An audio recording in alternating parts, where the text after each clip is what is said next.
चलिए दोस्तों, फिर आपके सामने आपका डीएम सिंह हाजिर है एक नए वीडियो एक नए अंदाज में। तो सर मैं पहले ही कहा हूं कि अभी मैं ग्रामर पर वीडियो बना रहा हूं और एडजेक्टिव ग्रामर पर वीडियो बना रहा हूं। तो एडजेक्टिव या विशेषण होता क्या है, इसकी परिभाषा क्या है, इसके कितने भेद हैं, ठीक, ये सारे पर मैं ऑलरेडी अब तक 3 वीडियो बना चुका हूं और इसमें मैं एक एक करके अब सारे एडजेक्टिव के 10 भेद है, ठीक है, यानी 10 प्रकार हैं। अब मैं क्या कर रहा हूँ, एक एक प्रकार लेता जा रहा हूँ और उसमें हम लोग जनरली क्या क्या गलती करते हैं और किन चीजों में हमें सावधानी बरतनी चाहिए, इन पर मैं एक एक करके टाइप लेके मैं आपको बता रहा हूँ। तो अब तक मैं इस पर 3 वीडियो बना चुका हूँ, ठीक। आज चौथा वीडियो मैं बना रहा हूँ, ठीक है, एडजेक्टिव पार्ट 4। एडजेक्टिव पार्ट 4 में बना रहा हूं, जिसमें डेमोन्स्ट्रेटिव एडजेक्टिव के बारे में ही मैं कुछ कॉमन एरर को बताऊंगा। इसके पहले जो तीसरा वीडियो था वो भी डेमोन्स्ट्रेटिव एडजेक्टिव पर भी मैंने बनाया और उसमें मैंने आपको सर बताया कि क्या क्या हम लोग गलती जनरली करते हैं। तो ये चौथे वीडियो में भी मैं आपको डेमोन्स्ट्रेटिव प्रोनाउन के और कुछ कॉमन एरर्स के बारे में बताऊंगा कि जहां हम लोग जनरली बोलते समय, ठीक है, गलतियां करते हैं। तो आइए क्या गलती करते हैं। तो डेमोन्स्ट्रेटिव माने होता है सर दिखाना या बतलाना। ऑलरेडी मैं इसको बता चुका हूं, फिर भी हल्का सा झलक देता हूं। तो डेमोन्स्ट्रेट माने होता है दिखलाना या बतलाना या प्रदर्शनी करना, ठीक। यानी ऐसा एडजेक्टिव, यानी जो एडजेक्टिव किसी नाउन प्रोनाउन को दिखाने, बतलाने या उसको प्रदर्शनी करने का काम करता है, उसे हम कहते हैं डेमोन्स्ट्रेटिव एडजेक्टिव, ठीक। तो इसमें आता है this, that, those, these, some, another, other, any other, no other, ये सारे वर्ड जो है डेमोन्स्ट्रेटिव एडजेक्टिव में आते हैं। ये सारे क्या है, कुछ ना कुछ नाउन प्रोनाउन के बारे में दिखाने या बतलाने का काम करते हैं, ठीक। अब उसमें आइए, आज हम लोग क्या गलती करते हैं, ठीक।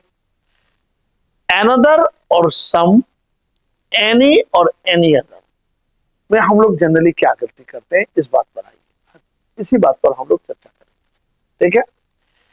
तो अनदर माने दूसरा और सम माने कुछ, ठीक है। अगर सर आपको बोला जाए कि मेरे पास कुछ रुपया है, तो आप क्या बोलेंगे, आई हैव सम रुपीज या आई हैव सम मनी, यही जनरली बोलते हैं। मेरे पास कुछ किताबें हैं, तो आप क्या बोलेंगे, आई हैव सम बुक्स, बोलिए कि नहीं, आई हैव सम बुक्स, सम लगाएंगे। अब सम अपने साथ क्या ले रहा है, बुक्स ले रहा है, किताबें, कितनी किताबें भाई, कुछ किताबें। तो देखिए कुछ जो है क्या कर रहा है, किताब के बारे में कुछ ना कुछ बता रहा है, तो सम क्या हो गया, एडजेक्टिव हो गया। अब दिखाने या बतलाने की बात कह रहा है, प्रदर्शनी की बात कर रहा है, इसलिए डेमोन्स्ट्रेटिव है। अनिश्चित संख्या को बता रहा है, अनिश्चित संख्या को दिखाने की बात कर रहा है, इसलिए इनडेफिनिट डेमोन्स्ट्रेटिव एडजेक्टिव, ठीक।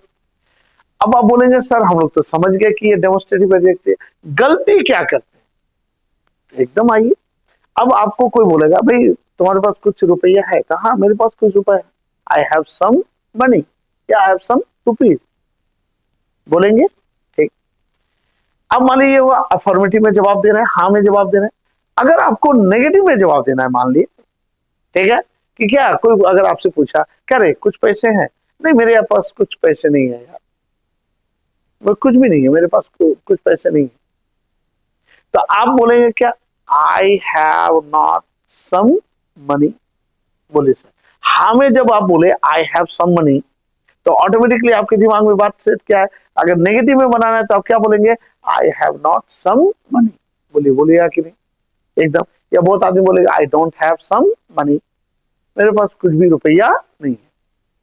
अब आपको मीनिंग के हिसाब से, बोलने के हिसाब से तो सही लग रहा है, अफर्मेटिव में भी आप सम लगा दिए, नेगेटिव में भी क्या लगा दिए, सम लगा दिए है, लेकिन अनजाने में आप क्या कर गए, गलती कर गए। क्यों, क्योंकि आप सम को क्या किए, आप अफर्मेटिव में भी लगा दिए और सम को किस में लगा दिया, नेगेटिव में भी लगा दिया, ठीक। जबकि सम और अनदर क्या कह रहा है सर, सम और अनदर, अनदर माने दूसरा, सम माने कुछ, ये दोनों एडजेक्टिव हैं जो अपने साथ हमेशा नाउन को लेता है, प्रोनाउन भी है। ठीक, तो ये जब अपने साथ कोई नाउन लेगा तभी एडजेक्टिव होगा।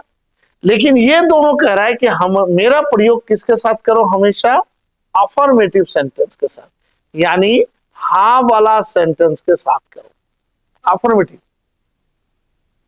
या पॉजिटिव सेंटेंस भी कहते हैं इसको।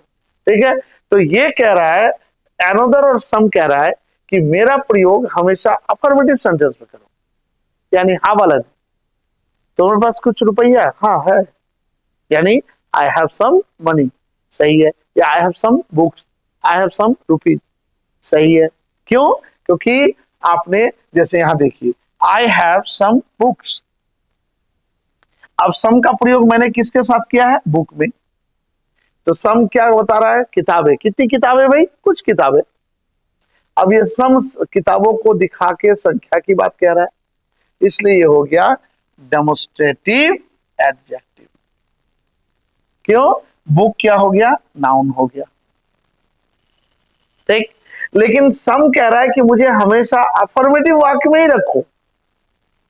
अब आप बोलेंगे सर ये अफर्मेटिव वाक्य क्या है, नेगेटिव वाक्य क्या है, तो सर इसके लिए आप मेरे प्ले लिस्ट में जाइए, बेसिक ग्रामर सर्च मारिए, उसमें मैं सारा चीज अफर्मेटिव नेगेटिव वाक्य आता है, WH का, ये सारे बातों पर मैं ऑलरेडी 100 से ऊपर वीडियो बना चुका हूं, आपको जो मर्जी जाके देखिए।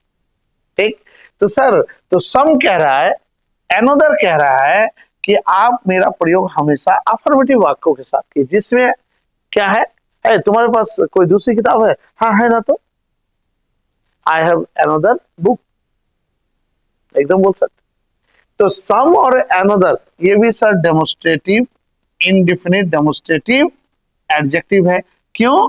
क्योंकि ये बुक किताब के बारे में कुछ ना कुछ बोल रहा है, इसलिए डेमोस्ट्रेटिव एडजेक्टिव है।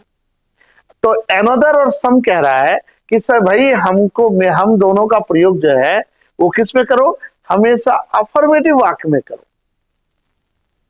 अगर सम और अनदर का प्रयोग अगर आप नेगेटिव वाक्य में करते हैं तो क्या हो जाएगा सर, ये गलत हो। जैसे अगर मेरे पास कोई दूसरी किताब नहीं है, ठीक है, आई डोंट हैव या I have not another book, देखिए मेरे पास दूसरी किताब नहीं है, अनदर माने दूसरी।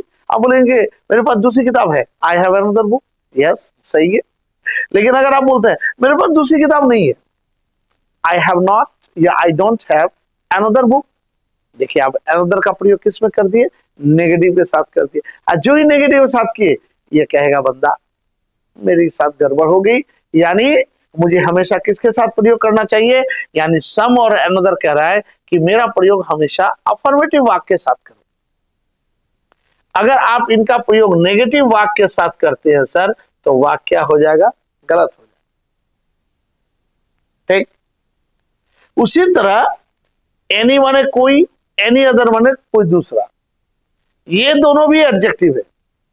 क्यों? कि ये दोनों भी अपने साथ कोई ना कोई नाउन लेता है, नाउन या प्रोनाउन की खूबी को बताता है। ठीक, तो सर तो अब आप बोलेंगे सर अगर मुझे कुछ, अब मेरे पास कोई दूसरी किताब नहीं है, अब दूसरी को लेके अगर यदि मुझे नेगेटिव बनाना है तो आप तो बोल रहे हैं अनदर को लेके नेगेटिव मत बनाओ, तो मैं ऐसे वाक्य कैसे बनाऊंगा, है ना उसका उपाय। उसी का उपाय है एनी और एनी अदर। ठीक है सर, यानी एनी और एनी अदर कह रहा है, देखिए सर क्या लिखा हुआ है, नेगेटिव अनदर सम प्लस अफर्मेटिव सेंटेंस, यानी अनदर और सम कह रहा है मेरा प्रयोग हमेशा अफर्मेटिव सेंटेंस में करो। लेकिन एनी एनी अदर कह रहा है मेरा प्रयोग हमेशा किस में करो, नेगेटिव वाला वाक्य में करो। यानी कह रहा है मेरे पास कोई दूसरी किताब नहीं है, I don't have any other या एनी बुक। देखिए आई डोंट नेगेटिव हुआ, ठीक, तब ये वाक्य सही है। बात समझ आ रही? मेरे पास कोई दूसरी किताब है, I have any other book. अब देखिए एनी अदर माने कोई दूसरा, अब इसको आप यदि मान लिया अफर्मेटिव बना ले, क्या तुम्हारे पास कोई दूसरी किताब है, यस यस मेरे पास कोई दूसरी किताब है, I have any other book. मान ले एनी अदर को कहां बना दिया, अफर्मेटिव वाक्य बना दिया, आपका वाक्य क्या होगा, गलत हो जाएगा। तो यानी एनी अदर कह रहा है, ये दोनों भी एडजेक्टिव है, ये दोनों भी अपने साथ देखिए सर, किताब है, बुक नाउन ले रहा है, ठीक, ये दोनों भी एडजेक्टिव है, एनी और एनी अदर। लेकिन एनी अदर और एनी कह रहा है कि मेरा प्रयोग हमेशा किसके साथ करें, नेगेटिव वाक्यों में करें। यानी मेरे पास कोई दूसरी किताब नहीं है, I don't have any other book, मेरे पास कोई दूसरी किताब नहीं है, I don't have another book, ठीक, I don't have any book, I don't have any other book. यानी एनी अदर प्रयोग का प्रयोग हमेशा नेगेटिव वाक्यों में करें, ठीक। अब आप बोलेंगे सर लेकिन बहुत जगह तो एनी का प्रयोग हम लोग अफर्मेटिव में देखें। यस सर, एकदम आपने सही कहा, यानी जनरल वाक्य में एनी अदर का प्रयोग हमेशा नेगेटिव वाले वाक्यों में करना चाहिए। लेकिन अगर मसला सिलेक्शन का हो, किसका हो, सिलेक्शन का हो सर, यानी चॉइस का हो, ठीक है, किसी चीज की ख्वाहिश रख रहे हैं, किसी चीज को चूज कर रहे हैं, ठीक है, या किसी चीज का सिलेक्शन कर रहे हैं, तो सिलेक्शन के मसले पर आप एनी अदर का प्रयोग आप कर सकते हैं अफर्मेटिव। यानी जैसे if you have any doubt, अगर तुम्हारे मन में कोई डाउट है, या एनी माने कोई डाउट है, कंसल्ट द डॉक्टर, डॉक्टर से कंसल्ट करो। अब क्या है, एनी डाउट, ठीक, यानी मन में बहुत सारी संख्या है, उन संख्याओं में अगर कोई संख्या सिलेक्शन कर रहे हैं, ठीक है, take any book what you like, कोई भी किताब लो जो तुम्हें पसंद है, ठीक है। तो यानी जब चूज करने वाली बात होती है, सिलेक्शन करने की बात होती है, तो उस समय आप एनी का प्रयोग अफर्मेटिव में भी कर सकते हैं। नहीं तो जनरली एनी अदर का प्रयोग नेगेटिव में होता है, और सम और अनदर का प्रयोग हमेशा जनरली अफर्मेटिव में होता है, और एनी अदर का प्रयोग हमेशा नेगेटिव वाक्यों में ही करना चाहिए। है ना मजेदार चीज सर। बस इसी तरह छोटी छोटी और अच्छी अच्छी ग्रामेटिकल पॉइंट और स्ट्रक्चर के लिए आप मेरे साथ जुड़ रहे हैं। मेरे लिंक को शेयर करें, और कोई भी दिक्कत हो कमेंट में जरूर बताएं, और जो भी आपको देखना हो प्लेलिस्ट में जाएं और देखें, और मुझे बताएं आपको वीडियो कैसा लगा है, ठीक है। और मुझे लगता है कि आपको अच्छा लगा होगा, ठीक है। फिर अगले वीडियो में मिलते हैं कुछ नई चीजें, कुछ नई जानकारी के साथ। तब तक के लिए गुड बाय।